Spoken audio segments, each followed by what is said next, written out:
हमारी भारतीय संस्कृति में किसी भी शुभ कार्य में जल को देवता माना जाता है और विशेष रूप से जल से ही शुभ कार्यक्रम किए जाते हैं। और हमारे वेद पुराण में नदियों की भी पूजा की गई है, जैसे गंगे च यमुने चैव गोदावरी सरस्वती नर्मदा सिंधु कावेरी जलेस्मिन् सन्निधं कुरु। अर्थात भारतवर्ष में बड़ी पवित्र नदियों के जल से ही अभिषेक कर अच्छे कार्यक्रम किए जाते हैं। इस तरह से हमारी संस्कृत राष्ट्रीय एकता का प्रतीक है, जिसमें हर नदियों के जल को शुद्ध माना गया और आज भी नदियों के समेकन की बात, रिवर वाटर लिंकिंग की बात चल रही है और नदियों के शुद्धिकरण की भी सरकार की योजनाएं चल रही हैं। भारतवर्ष में प्रवाह रेखाएं, प्रवाह स्वरूप, प्रवाह तंत्र का अध्ययन अति आवश्यक है। इन सबों के अध्ययन के लिए भारत में प्रवाह रेखाओं की सम्यक जानकारी उसी तरह से आवश्यक है जिस तरह से हमारे शरीर में नाड़ी तंत्र महत्वपूर्ण है और हमारा स्वास्थ्य उसी नाड़ी तंत्र पर निर्भर करता है। ठीक उसी तरह से भारत का विकास यहाँ के नदियों के रेखा जाल, रेखा प्रतिरूप और प्रवाह तंत्र अर्थात बंगाल की खाड़ी प्रवाह तंत्र और अरब सागर प्रवाह तंत्र पर निर्भर करता है। आइए, एक महत्वपूर्ण टॉपिक है major, medium and minor drainage basins of India.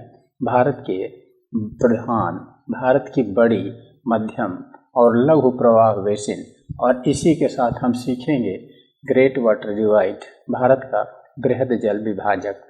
हम जानते हैं कि भारत में जल का प्रमुख स्रोत वर्षा है और समूचे भारत का कुल भौगोलिक क्षेत्रफल 3.28 मिलियन वर्ग किलोमीटर है, जबकि भारत में कुल प्रवाह क्षेत्र या कैचमेंट एरिया जो नदी या उसकी सहायक नदियों द्वारा प्रवाहित होता है वर्षा के जल से, उसका क्षेत्रफल 3.05 मिलियन वर्ग किलोमीटर। प्रश्न उठता है कि समूचे भारत का क्षेत्रफल अधिक है लेकिन प्रवाह क्षेत्र कम है, ऐसा क्यों है? अर्थात भारत भूमि में कुछ जमीन ऐसी होगी जहाँ या तो वर्षा होती ही नहीं होगी या तो वर्षा का जल सतही प्रवाह के रूप में बहता ही नहीं होगा। हाँ, वह क्षेत्र है लूनी नदी राजस्थान के उत्तर में एक शुष्क क्षेत्र, जिसमें बीकानेर, जैसलमेर और पास के जिले आते हैं, जहां वर्षा 20 सेंटीमीटर वार्षिक से कम होती है और वर्षा का जल यहाँ के सैंड ड्यून्स, बालू का स्तूपों में और बालू की मोटी परत में नीचे फिल्टर कर चला जाता है, वह प्रवाहित नहीं होता है, इसलिए यह प्रवाह क्षेत्र के अंतर्गत नहीं आता। लेकिन इसके अतिरिक्त समूचा क्षेत्र, चाहे भारत का पठारी भाग हो, तटीय मैदान हो, उत्तर का बृहद मैदान हो और यहाँ तक कि बृहद हिमालय और लद्दाख की चोटियाँ हैं, उसमें जल किसी न किसी रूप में, चाहे तरल रूप में प्रवाहित होता है या हिम या ठोस रूप में। इस तरह से भारत का प्रवाह क्षेत्र एक महत्वपूर्ण संसाधन है और उसका जल भारतवर्ष के सर्वांगीण विकास के लिए अति आवश्यक है। अब आइए हम देखते हैं कि भारतवर्ष में विभिन्न नदियां हैं और उनके रेखा जाल की जानकारी अति आवश्यक है। जैसे सिंधु नदी जम्मू कश्मीर में प्रवाहित होती है और इसकी सहायक श्योक और नुब्रा नदियां हैं। इसी तरह से झेलम नदी, चिनाब, रावी और सतलज हैं, जो कि जम्मू कश्मीर से प्रवाहित होकर पाकिस्तान में जाती है। इसी तरह से मैदान की नदियों में विशेष रूप से यमुना, गंगा, काली, गंडक, कोसी, तीस्ता, ब्रह्मपुत्र और उसकी सहायक नदियां हैं। प्रायद्वीपीय पठार से उत्तर मैदान में जाने वाली नदियों में बनास, चंबल, बेतवा, केन, सोन, रिहंद इत्यादि नदियां हैं। इसी तरह से प्रायद्वीपीय पठार में प्रवाहित होने वाली नदियों में पश्चिम में बहने वाली साबरमती, माही, नर्मदा, तापी और पूर्वी भाग पूरब की तरफ बहने वाली नदियों में गोदावरी और उसकी सहायक नदियां हैं, और इधर पूरब में दामोदर, महानदी, गोदावरी, कृष्णा, कावेरी इत्यादि बड़ी बड़ी नदियां हैं। लेकिन छोटी छोटी नदियां भी हैं, इसीलिए आप मेजर और मीडियम स्तर के जल बेसिन या नदी बेसिन का अध्ययन करते हैं। एक महत्वपूर्ण बात है कि भारतवर्ष में बड़ी नदियों की संख्या कुल 14 है। उसके अतिरिक्त मध्यम स्तर की नदियां हैं।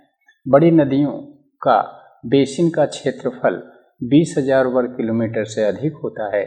मध्यम स्तर के नदी बेसिन का क्षेत्रफल 20,000 से 2,000 वर्ग किलोमीटर के बीच होता है, जबकि माइनर बेसिन का क्षेत्रफल 2,000 वर्ग किलोमीटर से कम होता है।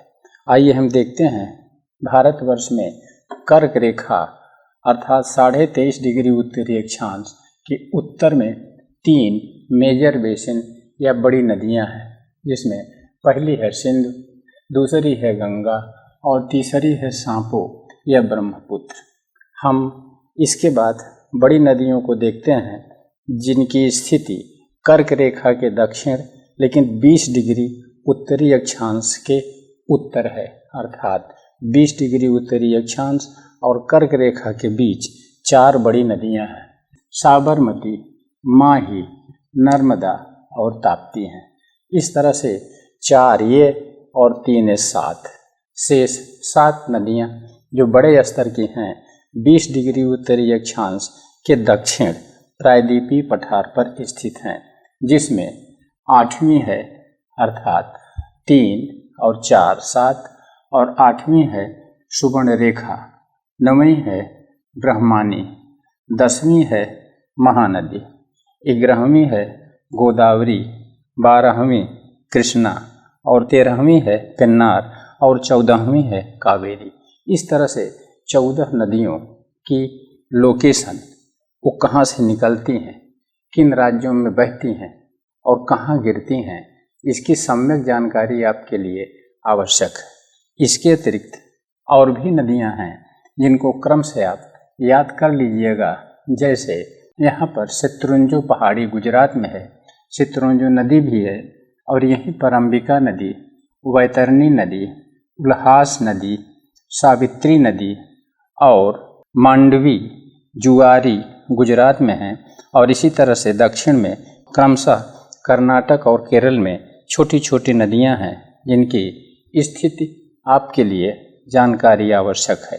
इसी तरह से पूर्वी तटीय मैदान में इन 3 बड़ी नदियों के बाद आपकी एक नदी है ऋषिकुल्या, फिर है वंशाधारा और है नागावती, ये है इलेरू, और इसके पश्चात दक्षिणी भारत में विशेष रूप से आंध्रा और तमिलनाडु के तट पर भी छोटी छोटी नदियां प्रवाहित होकर बंगाल की खाड़ी में गिरती हैं। इन सब नदियों की सम्यक जानकारी आपके लिए आवश्यक है।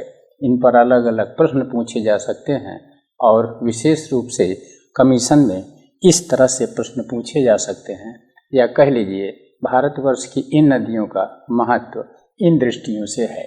जैसे number 1, study of overland flow and surface run of.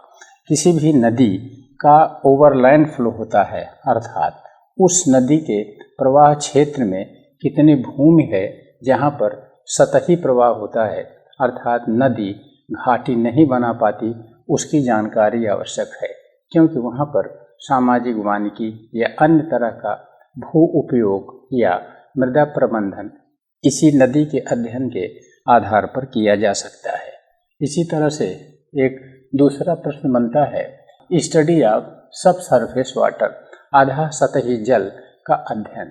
पूरे भारत भूमि पर आधा सतही जल पीने, उद्योग या बागवानी के लिए अति आवश्यक है, जिसके क्षेत्रीय वितरण में असमानता पाई जाती है।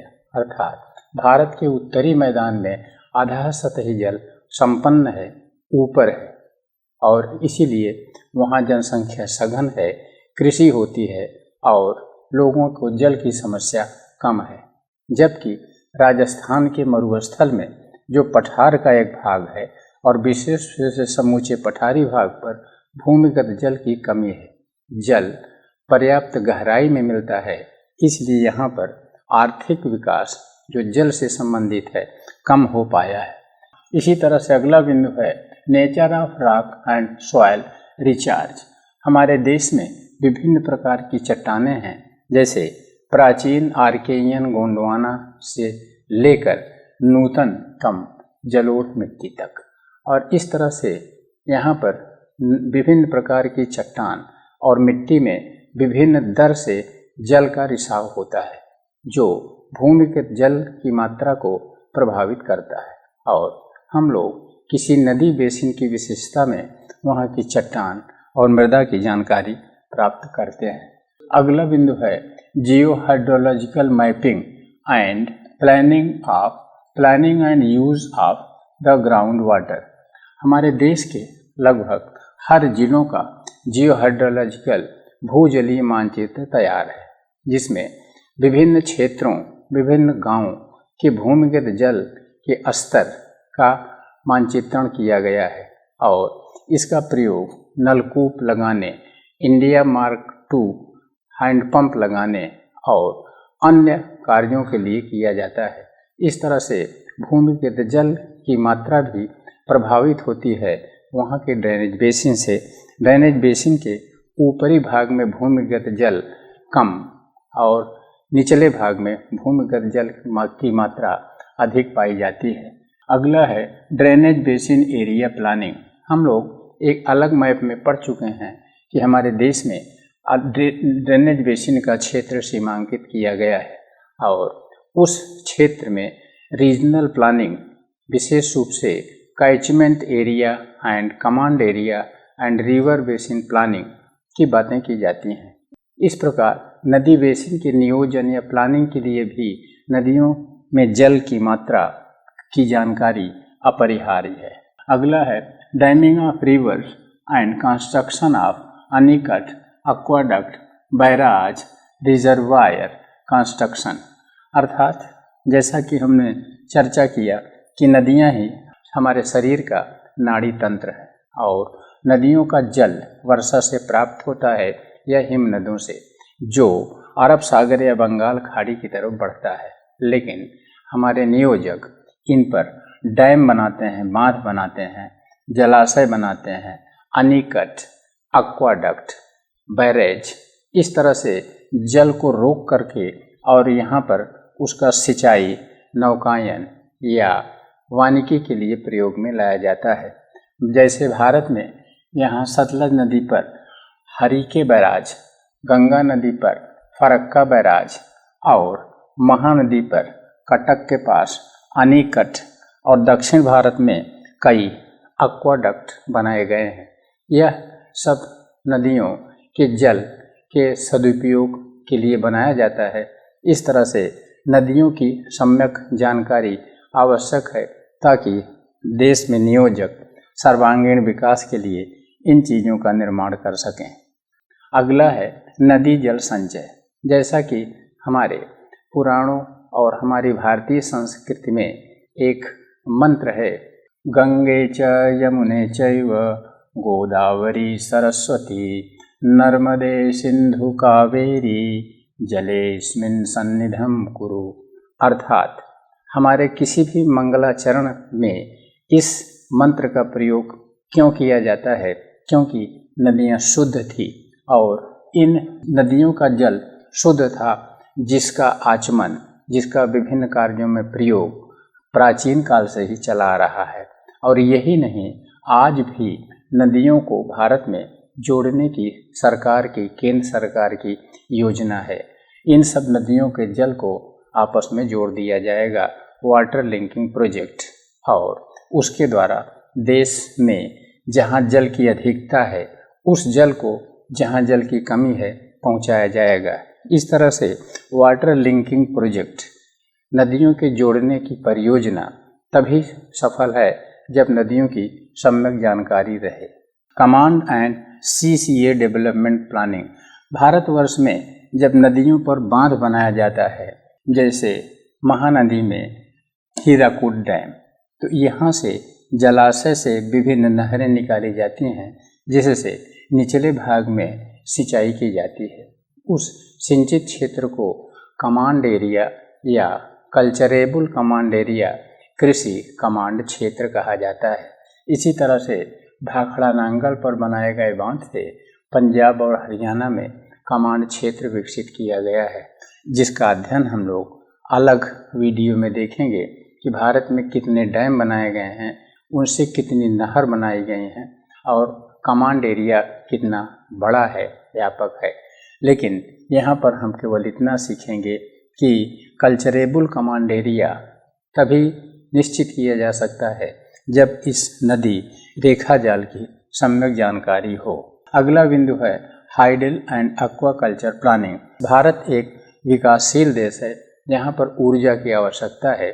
ऊर्जा के संसाधन सीमित हैं, जल प्रचुर मात्रा में पाया जाता है, इसलिए यहाँ पर जल विद्युत की पर्याप्त संभावनाएं हैं और देश की सरकार विभिन्न स्थानों पर जल विद्युत संयंत्र विशेष रूप से नदियों पर लगाई जा रही है, जिससे जलाशय बनाए जा रहे हैं और उनमें एक्वाकल्चर विशेष रूप से पिसीकल्चर या मत्स्यन उद्योग भी विकसित किया जा रहा है। इसलिए नदियाँ विशेष महत्वपूर्ण हैं। अगला है soil management and soil conservation. Bharat में हम लोग देखे हैं कि मिट्टी में विविधता पाई जाती है और यहाँ पर पठार पर लाल मिट्टी, लाल काली मिट्टी, पीली मिट्टी और विशेष रूप से यहाँ पर ब्लैक सॉइल, काली मिट्टी, रेगुर और गंगा के मैदान में जलोढ़, जिसमें कि बलुई, दोमट और चिकनी है, प्रधान रूप से पाई जाती है। और इस मिट्टी के संरक्षण के लिए जल संसाधन विशेष महत्व का है और जल का अध्ययन हम विभिन्न नदी बेसिन में करते हैं और उसके द्वारा जल और मृदा दोनों का संरक्षण कर उस क्षेत्र का, नदी बेसिन का सर्वांगीण विकास किया जाता है। अगला है फ्लड वाटर हार्वेस्टिंग, बाढ़ के जल का संचय। आप देखे हैं कि भारत का लगभग पूर्वी भाग बाढ़ से प्रभावित है। क्योंकि हिमालय से निकलने वाली विभिन्न नदियाँ जैसे गंगा, यमुना, काली, गंडक, कोसी, तीस्ता, ये सब प्रायद्वीपीय पठार से निकलने वाली नदियों से आपस में मिलती हैं, जिसके फलस्वरूप इस मिडिल, लोअर गंगा प्लेन और असम प्लेन में प्रायः बाढ़ें आती हैं। इसी तरह से भारत के पूर्वी तटीय मैदान या ईस्ट कोस्ट प्लेन के सहारे भी नदियां जहां डेल्टा बनाती हैं वह बाढ़ प्रभावित होती हैं। इस प्रकार पूरा भारत का पूर्वी भाग बाढ़ से प्रभावित होता है और वह जल निश्चित रूप से विपदा का काम करता है। इसके विपरीत पश्चिमी भाग शुष्क और अर्ध शुष्क है, जैसा कि राजस्थान, गुजरात का उत्तरी भाग, पश्चिमी MP, महाराष्ट्र, जहाँ जल की कमी है वहाँ पर नदियाँ जल कम प्रवाहित कर पाती हैं। इसलिए हमारी सरकार का यह एक एम है कि इस पूरब के बाढ़ के जल को पश्चिम ले जाना और बाढ़ का नियंत्रण, और यही कारण है कि पूरब बहने वाली नदियों पर डैम बनाए गए हैं और उसमें जल को संचित कर पश्चिम ले जाने की योजना चल रही है। इस तरह से बाढ़ जल संचय के जानकारी के लिए भी नदियों के प्रकृति की जानकारी आवश्यक है। अगला है नेविगेशन, नौकायन। हम देख रहे हैं कि भारत में परिवहन के विभिन्न स्रोत हैं, सड़क, रेल, वायु। उसी के साथ भारत में जल परिवहन भी विशेष महत्व का है और जल परिवहन विशेष रूप से दो प्रकार का होता है, एक समुद्री जो अरब सागर में और दूसरा बंगाल की खाड़ी में। लेकिन इसके अलावा दूसरा जल का परिवहन नदियों के द्वारा होता है और भारतवर्ष में 5 से अधिक नौगम्य नदियों को घोषित किया गया है और उसमें जल परिवहन होता है, अर्थात बड़े बड़े जलयान उसके अंदर चले जाते हैं। जैसे गंगा नदी में हुगली से और इलाहाबाद तक, जैसे ब्रह्मपुत्र में धुबरी से सादिया तक। इसी तरह से गोदावरी नदी, कृष्णा नदी, कावेरी नदी में भी जल परिवहन, जिसमें बंगाल की खाड़ी के बड़े बड़े जलयान अंदर तक प्रवेश कर जाते हैं, डिक्लेयर कर दिया गया है। और उसमें नवगम्य नदियों की देखभाल विशेष रूप से ड्रेजिंग की जा रही है ताकि उसमें सिल्टिंग न होने पाए। इस प्रकार नदियों का महत्व और भी बढ़ जाता है, क्योंकि यह आंतरिक भूभाग में एक सस्ता जल परिवहन का काम करती हैं और देश के आंतरिक भागों के विकास में योगदान देती हैं। Management of forestry, social and agro forestry, विभिन्न नदी बेसिन में सामाजिक वानिकी और कृषि वानिकी की व्यवस्था भी इन नदियों के सम्यक अध्ययन द्वारा की जा सकती है, जिसमें जल और मृदा और वनस्पति या जीवों का प्रबंधन सम्यक रूप से हो सकता है। Inter state and international river water dispute, हम जब ड्रेनेज नेटवर्क और ड्रेनेज लाइन का अध्ययन करेंगे तो स्पष्ट होगा कि कौन नदी किस राज्य के किस बिंदु से ओरिजिनेट होकर के और किस राज्य में प्रवाहित होती है। और नदियाँ उस क्षेत्र की जीवन धारा है, क्योंकि नदियों के जल से ही वहाँ का सम्यक विकास होता है। जल ही जीवन है। उदाहरण के लिए नर्मदा नदी मध्य प्रदेश और गुजरात में प्रवाहित होती है। निश्चित रूप से इस पर मध्य प्रदेश अधिक जल लेना चाहेगा, क्योंकि ऊंचा भाग है, पठारी भाग है, जल की अधिक आवश्यकता है, जिस पर गुजरात को आपत्ति होगी। इस प्रकार भारतवर्ष में कौन नदी कहाँ से प्रवाहित होती है, इसकी जानकारी के बाद उस नदी पर उठने वाले अंतर्राज्यीय विवाद को आप समझ सकते हैं, उसका उत्तर दे सकते हैं। जैसे कावेरी नदी विभिन्न राज्यों के बीच, विशेष रूप से कर्नाटक और तमिलनाडु के बीच एक विवाद का बिंदु है। इसी तरह से गोदावरी, कृष्णा, ये सब नदियाँ अंतर्राज्यीय हैं। चंबल नदी भी मध्य प्रदेश से निकलकर राजस्थान और यूपी में आती है। यह भी एक विवाद का बिंदु है। और जल को लेकर भारतवर्ष में विभिन्न अंतर्राज्यीय विवाद खड़े हैं, जिसका अध्ययन हम लोग एक अलग वीडियो में करेंगे।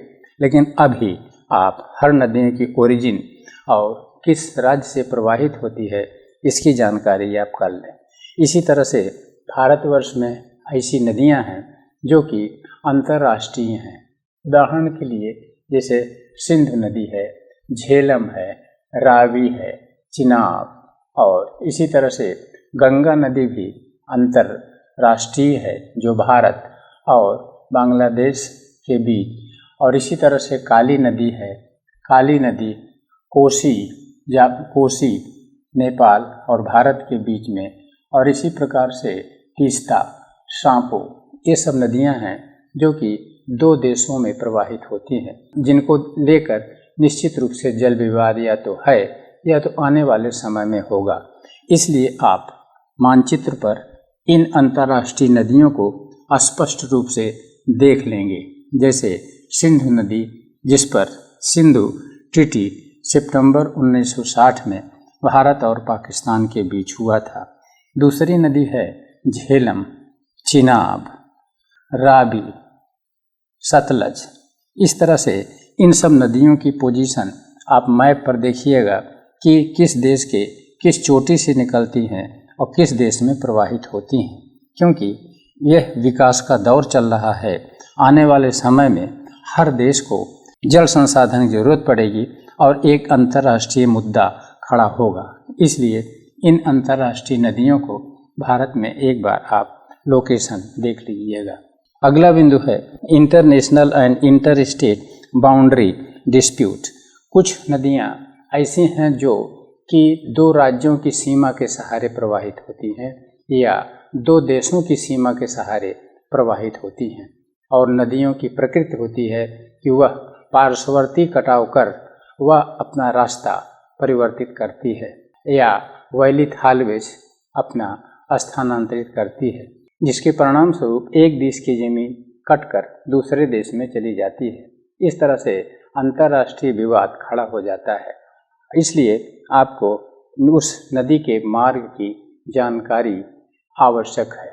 जैसे यहाँ पर भारत और जम्मू कश्मीर के बीच में झेलम नदी पर्याप्त दूरी तक अंतर्राष्ट्रीय सीमा के सहारे बहती है, जहाँ एक विवाद की संभावना है। इसी तरह से काली नदी नेपाल और उत्तराखंड के बीच प्रवाहित होती है। यहाँ भी कभी कभी विवाद और विशेष रूप से सीमा और जल विवाद समक्ष आता है। इसी प्रकार से हरियाभंगा नदी जो बांग्लादेश और वेस्ट बंगाल यानी भारत की सीमा के सहारे प्रवाहित होती है, वह भी अपना वैली थालवेज या सबसे गहरे विंदु को मिलाने वाली रेखा को स्थानांतरित कर रही है। हरियाभंगा नदी का वैली थालवेज या उस नदी की धारा निश्चित रूप से पूरब की तरफ शिफ्ट हो रही है, स्थानांतरित हो रही है, अर्थात बांग्लादेश की भूमि कटकर पश्चिम बंगाल में जुड़ रही है। इस तरह से यह भी एक अंतर्राष्ट्रीय मुद्दा है और इसीलिए इस हरियाभंगा नदी के ठीक मुहाने पर बंगाल की खाड़ी में न्यू मूर आइलैंड है, वह भी भारत और बांग्लादेश के बीच विवादित हो गया है। प्रश्न उठ सकता है कि हरियाभंगा नदी क्यों पूरब जा रही है? इसका उत्तर होगा न्यू टेक्टोनिक। भारत में नवविवर्तनिकी अर्थात भारत का प्रायद्वीपीय पठार विशेष रूप से अरावली और पश्चिमी घाट पर्वत के सहारे उठ रहा है, जिसका परिणाम है कि भारत का पूर्वी भाग विशेष रूप से बांग्लादेश और सुंदरबन डेल्टा के आसपास धंस रहा है और यही कारण है कि गुजरात का कच्छ का रण भी धंसता जा रहा है। बहरहाल वह हम भारत के न्यू टेक्टोनिक में सीखेंगे, लेकिन यहाँ विशेष महत्वपूर्ण बिंदु है कि हम नदियों के उद्गम से लेकर के और उनके मुहाने तक की सम्यक जानकारी करें, तभी हम वहाँ पर जल प्रबंधन, जल विद्युत, मत्स्ययन, नौकायन या उससे संबंधित जितने भी व्यवहारिक प्रश्न हैं उनका उत्तर दे सकते हैं। अगला बिंदु है क्रेडिल ऑफ सिविलाइजेशन। हम विश्व में भी सीखे हैं कि हमारी सभ्यता का केंद्र नदियों की उपजाऊ घाटियाँ ही रही हैं, जहाँ उपजाऊ मिट्टी कृषि के लिए अनुकूल होती है और उससे जनसंख्या सपोर्ट होती है। वहाँ पर जल, शुद्ध जल विशेष रूप से प्राप्त होता है जो कृषि, पेय और अन्य क्रियाओं के लिए उपयोगी होता है। यही कारण है कि विश्व में चाहे मिस्र की सभ्यता हो, नील की, दजला फरात की, सिंधु घाटी की, सभी सभ्यताएं नदियों की घाटियों में ही पनपी हैं। भारतवर्ष में इसी तरह से सिंधु घाटी की सभ्यता का विकास हुआ।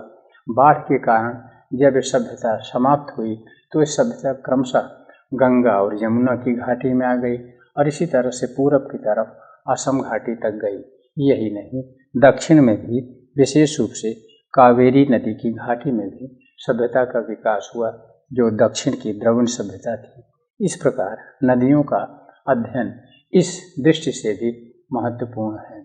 और अगला बिंदु यहाँ लिखा नहीं गया है, जिसको आप दिमाग में अपने रख लीजिए कि भारत में विशेष रूप से प्रायद्वीपीय पठार की नदियों का विकास उनकी घाटी भ्रंश में विकसित हुई और उस भ्रंश में कोयले का निक्षेप मिलता है, जिसमें वर्षा का जल जाता है और उससे जियोथर्मल एनर्जी, भूतापीय ऊर्जा विकसित होती है और भारत के भ्रंशों के सहारे नदियाँ बहती हैं।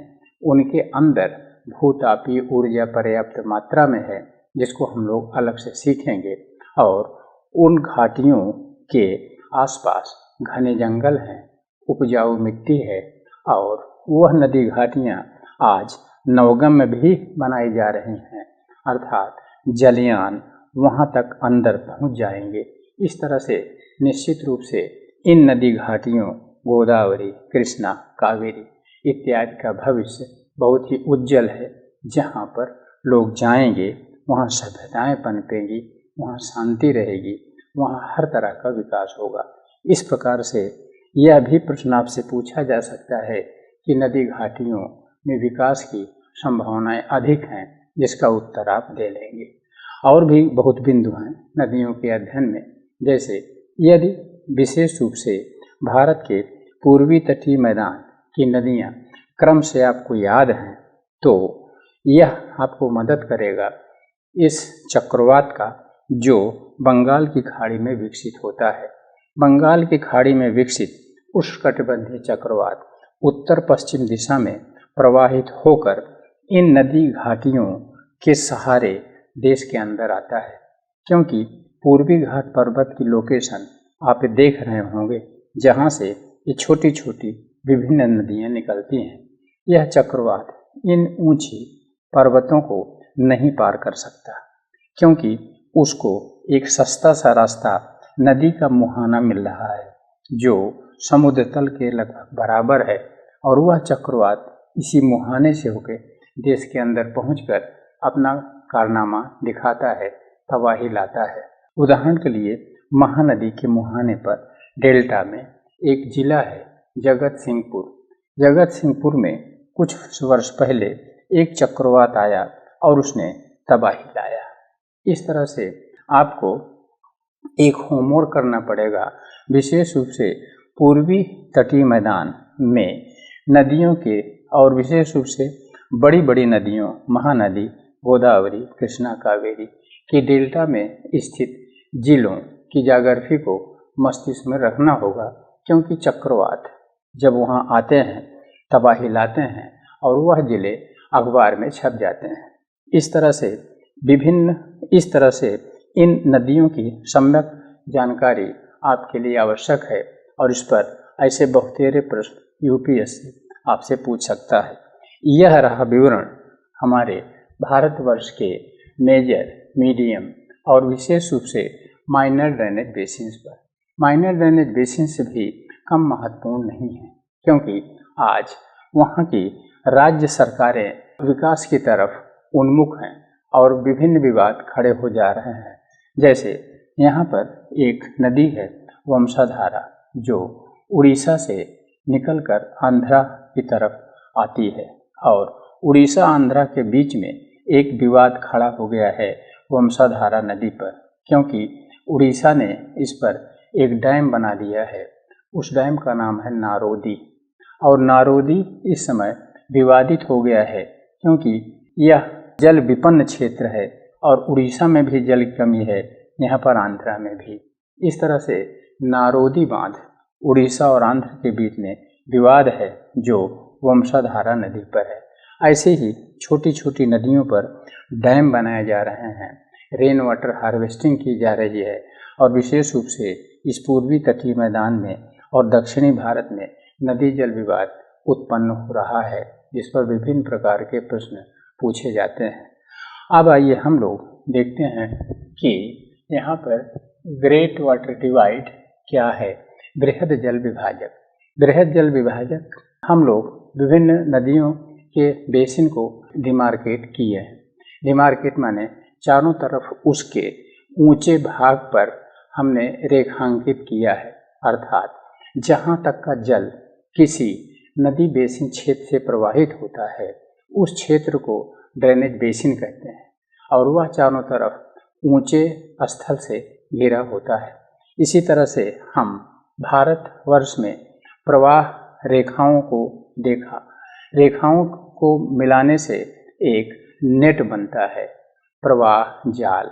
प्रवाह जाल के स्वरूप को प्रवाह प्रणाली कहा जाता है, ड्रेनेज पैटर्न, और सबको मिलाकर बनता है प्रवाह तंत्र।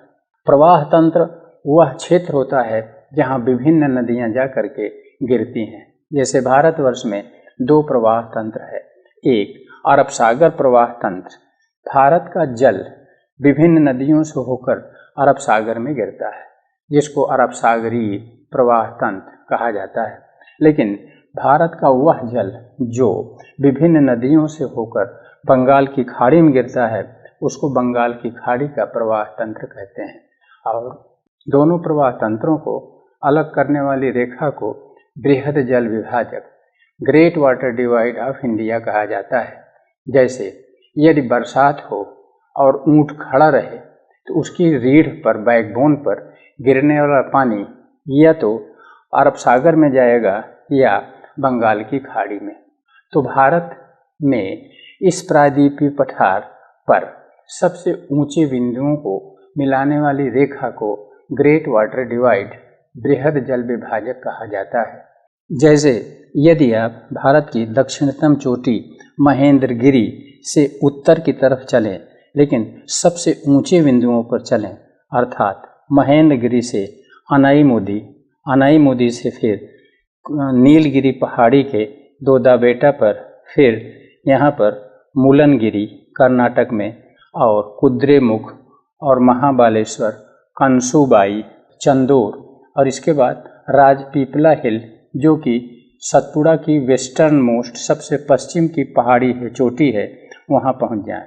और इसके पूरब फिर सतपुड़ा पर आप चलें और सतपुड़ा की सबसे ऊंची चोटी धूपगढ़ पर, धूपगढ़ से फिर पूरब चलें और यहाँ अमरकंटक हाईएस्ट पीक इस विंध्याचल की, फिर वहाँ से किसी नदी की तरफ नहीं जाएंगे बल्कि सबसे ऊंचे बिंदुओं को मिलाने वाली रेखा पर ही चलेंगे जो विंध्याचल पर चलेंगे। और विंध्याचल की सबसे ऊंची चोटी सबसे पश्चिम की गुमानपुर चोटी पर पहुंचकर फिर उत्तर यात्रा करेंगे और माही नदी और चंबल नदी के बीच जल विभाजक से होते हुए अरावली के दक्षिणतम और सबसे ऊंची चोटी गुरु शिखर पर पहुंचकर अब फिर उत्तर आप अरावली के ठीक ऊपर यात्रा करते हुए और दिल्ली के पश्चिम में रायसीना पहाड़ी पर पहुंचकर और इस ग्रेट वाटर डिवाइड, बृहद जल विभाजक अर्थात उत्तर प्रदेश के पश्चिम और हरियाणा के पूरब सीमा पर चलते हुए आप यहाँ पर शिमला पहुँच जाएंगे। शिमला से फिर सीधे उत्तर कैलाश पर्वत पर पहुँच जाएंगे। यह है ऊंट की रीढ़। और वर्षा का जल कुछ पश्चिम विभिन्न छोटी छोटी नदियों से होता हुआ अरब सागर में जाता है और भारतवर्ष में अधिकांश वर्षा का जल बड़ी बड़ी नदियों से होता हुआ बंगाल की खाड़ी में जाता है। यह रहा भारत का बृहद जल विभाजक। इसको सामान्यीकरण के लिए आप एक उदाहरण ले सकते हैं कि जब हनुमान जी लंका दहन करने के बाद अपने शरीर को शीतल करने के लिए पूंछ और शरीर की आग को बुझाने के लिए हिंद महासागर या मन्नार की खाड़ी में कूद पड़े और उसके बाद उन्होंने मानसिक और शारीरिक शांति पाने के लिए अपने स्वामी अर्थात शंकर जी का दर्शन करना चाहा। शंकर जी कैलाश पर्वत पर विराजमान थे और उन्हीं शंकर जी के अवतार ही तो हनुमान जी थे। हनुमान जी अपने शरीर को शीतल करने के लिए यहाँ की ऊंची पहाड़ियों से होते हुए और कैलाश पर्वत तक की यात्रा किया। सबसे पहले वह महेंद्रगिरी पर जा चढ़े। महेंद्रगिरी से अगली उछाल के बाद वह अनाईमुदी की पहाड़ियों पर, फिर नीलगिरी की दोदाबेटा पर, फिर मुलनगिरी, फिर कुद्रेमुख, फिर महाबालेश्वर, फिर कंसुबाई, फिर वहाँ पर राजपीपला पहाड़ियाँ। लेकिन ध्यान रहे कि इसमें वह ऊंची ऊंची पहाड़ियों पर ही चढ़े और उनके शरीर में लगा हुआ जल बूंदों के रूप में टपकता गया, जिससे एक लाइन बनती गई। यह भी स्पष्ट रहे कि आईएएस में पूछा गया था कि भारतवर्ष में पश्चिमी घाट पर्वत के चोटियों की ऊंचाई दक्षिण से उत्तर जाने पर घटती जाती है। बहरहाल उनके शरीर से गिरी हुई बूंदों द्वारा बनी गई यह रेखा ही ग्रेट वाटर डिवाइड है। यहाँ राजपीपला पहाड़ी के बाद वो सीधे सतपुड़ा की पहाड़ियों से चलते हुए धूपगढ़ पहुँचे। फिर हनुमान जी और पूरब आगे गए तो यहाँ पर अमरकंटक पहुँचे और अमरकंटक से ही सीधे बिना उछाल मारे विंध्याचल पर्वत के ऊपर से चलते हुए गुमानपुर पीक अर्थात विंध्याचल की सबसे पश्चिम की चोटी पर पहुँचे। इसके बाद पवन पुत्र हनुमान जी को जल को लांघना, चाहे वो नदी का जल हो, झील तालाब का जल हो, मना था और यह आज भी आप देख सकते हैं। हनुमान जी का ही रूप बवंडर, तूफान या चक्रवात होता है जो मार्ग में आने वाले किसी जलाशय या नदी को पार नहीं करता, जिसका वैज्ञानिक या वायुमंडलीय कारण तो आप जानते हैं। किसी भी वंडर या चक्रवात के केंद्र में उच्च ताप और निम्न दाब होता है, और जब वह बवंडर किसी जलाशय पर पहुंचता है तो उसके केंद्र का उच्च ताप कम ताप में परिणत होता है, तापमान कम हो जाता है, वायुदाब बढ़ जाता है। इसके फलस्वरूप बवंडर वहीं पर समाप्त हो जाता है, और वह बवंडर जो पवन देव का रूप है जल को नहीं क्रॉस करता। तो भला हनुमान जी कैसे किसी जलाशय को क्रॉस करेंगे? और यही कारण है कि यहाँ पर गुमानपुर चोटी से हनुमान जी इस माही नदी और इस चंबल नदी के बीच जो वाटर डिवाइड है उससे ऐसे पैदल जाकर और यहाँ अरावली की दक्षिणतम चोटी गुरु शिखर पर पहुंचकर और फिर अरावली पर पदयात्रा करते हुए और यहाँ रायसीना हिल जहाँ आज पार्लियामेंट है भारत का, उसी के बगल से होते हुए और शिमला की चोटियों पर पहुंच गए, क्योंकि शिमला भी ग्रेट वाटर डिवाइड पर ही स्थित है।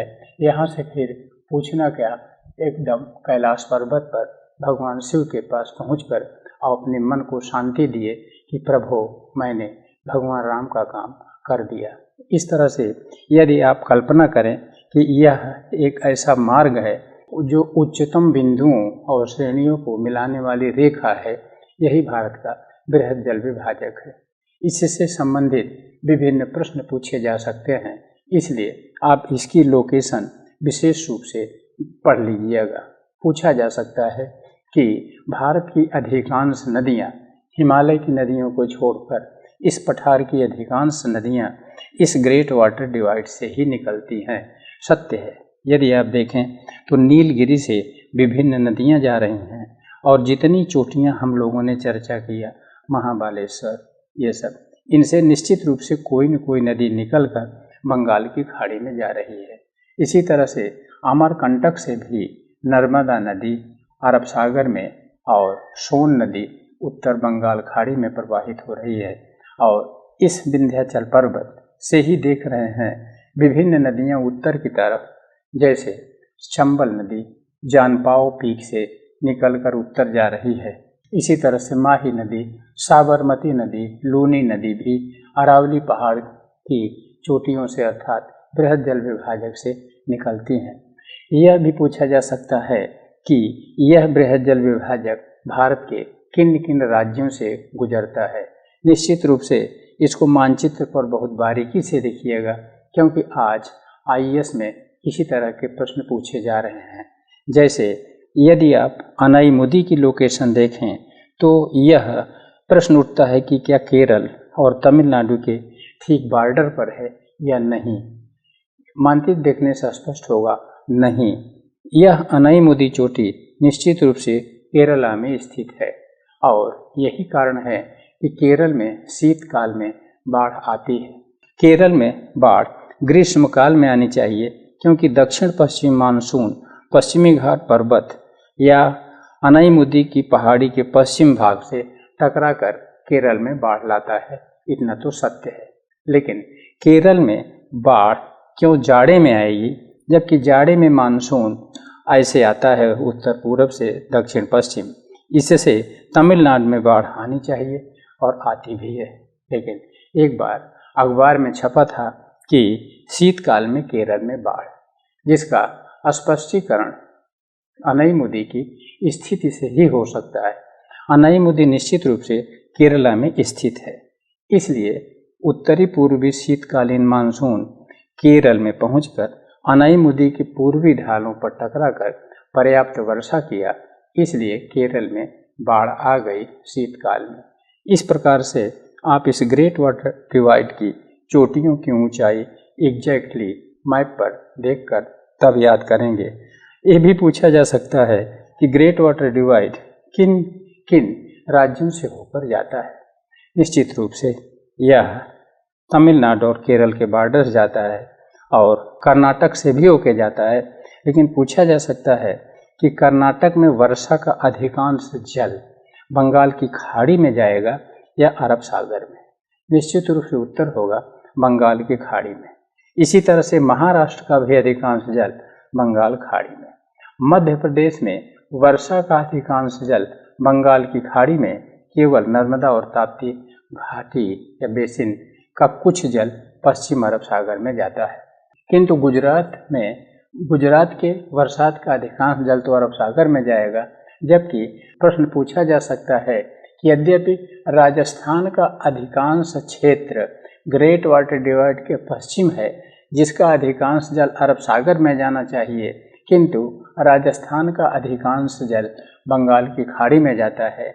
इसका उत्तर आप देंगे कि अरावली से होकर बृहद जल विभाजक जाता है, लेकिन अरावली के या बृहद जल विभाजक के पूरब में ही अर्ध शुष्क क्षेत्र है जहां अधिकांश वर्षा होती है, जबकि इसके पश्चिम जैसलमेर, बीकानेर इन सब जिलों की स्थिति शुष्क क्षेत्र में है जहां वर्षा कम होती है, वह किसी ड्रेनेज बेसिन एरिया में नहीं है। इसलिए राजस्थान का अधिकांश जल बंगाल की खाड़ी में ही जाता है, जबकि पंजाब और हरियाणा का पूरा जल अरब सागर की तरफ प्रवाहित होता है।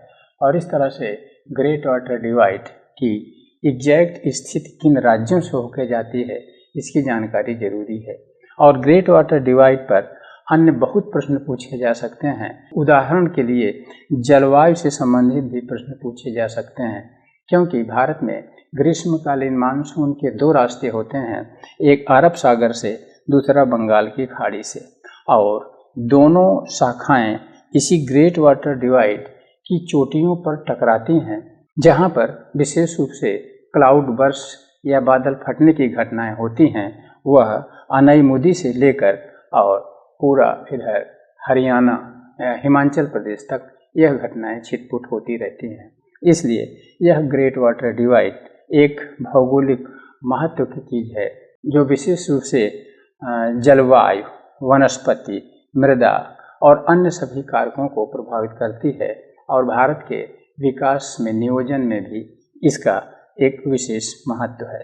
तो इस तरह से यह रहा ग्रेट वाटर डिवाइड, भारत का बृहद जल विभाजक, और यह अध्ययन इन दिए गए बिंदुओं की दृष्टि से विशेष महत्वपूर्ण है, और इस पर major, medium, minor drainage basin और great dividing and great water divide से संबंधित अनेक प्रश्न पूछे जा सकते हैं।